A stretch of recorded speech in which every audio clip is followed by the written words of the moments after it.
Perkenalkan, nama saya Alia Miranda dari kelas 4F Management. Di sini saya dari kelompok 1 akan membacakan presentasi kelompok yang berjudul Model Pengelolaan Risiko Bisnis. Apa itu model pengelolaan risiko bisnis? Model pengelolaan risiko bisnis adalah pendekatan sistematis yang digunakan oleh organisasi untuk mengidentifikasikan, menilai, mengelola, dan memantau risiko yang dapat mempengaruhi pencapaian tujuan bisnis. Tujuan utama dari model ini adalah untuk meminimalkan potensi kerugian dan memaksimalkan peluang melalui pengelolaan risiko yang efektif. Tujuan dan pentingnya manajemen risiko. Manajemen risiko bertujuan untuk mengidentifikasikan, menganalisis, mengevaluasi, serta mengendalikan risiko yang mungkin terjadi. Tujuan utamanya adalah yang pertama, melindungi aset dan reputasi perusahaan, yang kedua, menjamin kesinambungan bisnis atau business continuity, yang ketiga, membantu pengambilan keputusan yang lebih baik, serta yang terakhir, meningkatkan nilai perusahaan di mata investor dan memangku kepentingan. Model-model pengelolaan risiko bisnis.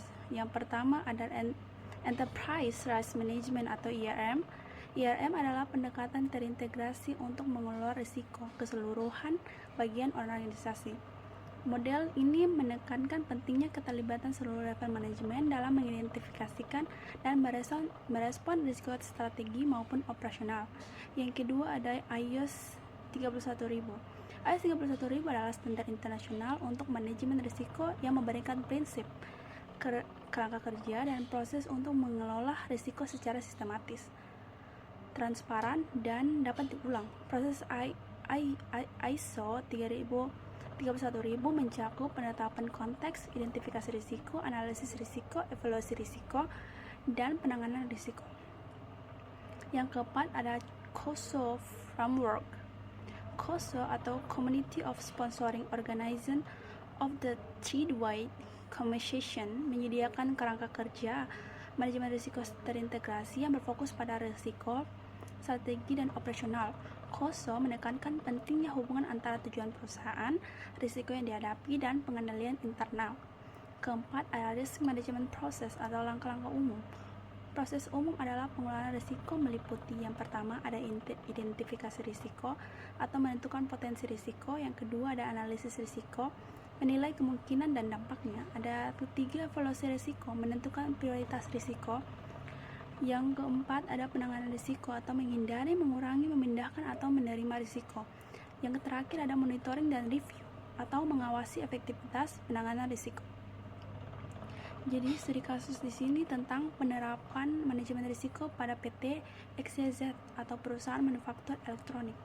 Latar belakang, PT XYZ adalah perusahaan manufaktur elektronik yang beroperasi di Indonesia dan memproduksi berbagai komponen untuk industri otomotif dan telekomunikasi. Perusahaan mengalami gangguan signifikan dalam rantai pasok akibat pandemi COVID-19 dan perubahan regulasi impor bahan baku. Hal ini menyebabkan keterlambatan produksi, meningkatkan biaya, dan ketidakpuasan pelanggan. Masalah yang dihadapi, yang pertama ketergantungan tinggi pada pemasok tunggal dari luar negeri. Yang kedua, tidak adanya sistem formal untuk mengidentifikasikan risiko sejak dini. Yang ketiga, karyawan tidak memahami peran mereka dalam mitigasi risiko. Yang terakhir, reputasi perusahaan mulai menurun karena keterlambatan pengirim. Langkah solusi dari penerapan ISO 31000 dan IRM. Yang pertama adalah penetapan konteks ISO 31000. PT XYZ mulai dengan memahami konteks internal dan eksternal yang mempengaruhi operasi bisnis. Risiko dipetakan berdasarkan faktor lingkungan, pemasok, kebijakan pemerintah, dan tren pasar. Yang pertama, evaluasi penanganan risiko. Yang kedua, manajemen memutuskan untuk yang pertama, diversifikasi pemasok atau lokal dan regional. Yang kedua, menyusun kontrak jangka panjang dengan klausul pengamanan pasokan. Yang ketiga, memasok sistem inventaris minuman dan barter stock. Yang terakhir, melatih tim manajemen risiko internal. Yang ketiga, monitoring dan review IRM approach. Yang keempat, tim manajemen risiko dibentuk secara permanen dan diberikan tanggung jawab untuk memantau dan mengevaluasi Efektivitas kebijakan manajemen risiko.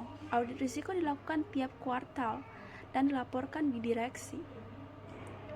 Dan hasil yang dicapai, yang pertama, rantai pasok menjadi lebih stabil dengan waktu tunggu pasok turun 30%. Yang kedua, risiko operasional menurun berkat pengawasan berkelanjutan. Yang ketiga, karyawan lebih sadar akan pentingnya mitigasi risiko. Dan yang terakhir, kita perusahaan membaik di mata pelanggan dan mitra bisnis. Pembelajaran dari studi kasus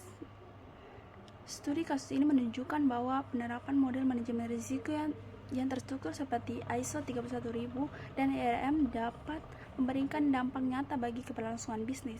Dengan mengenali potensi risiko secara sistematis dan menyiapkan strategi mitigasi yang tepat, perusahaan mampu meningkatkan ketahanan operasional dan biaya saing di pasar. Jadi kesimpulannya, pengelolaan risiko bisnis merupakan elemen penting dalam memastikan keberlangsungan dan kesuksesan suatu organisasi. Risiko yang tidak dikelola dengan baik dapat menghambat pencapaian tujuan bisnis, mungkin merugikan finansial dan merusak reputasi perusahaan. Oleh karena itu, dibutuhkan pendekatan sistematis melalui model manajemen risiko dan terstruktur dan dapat diterapkan secara konsisten.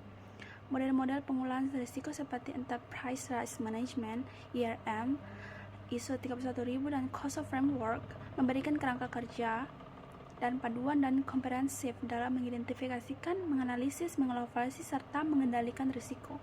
Setiap model memiliki kelebihan masing-masing dan dapat disesuaikan dengan kebutuhan serta kompleksitas organisasi. Itu saja. Terima kasih.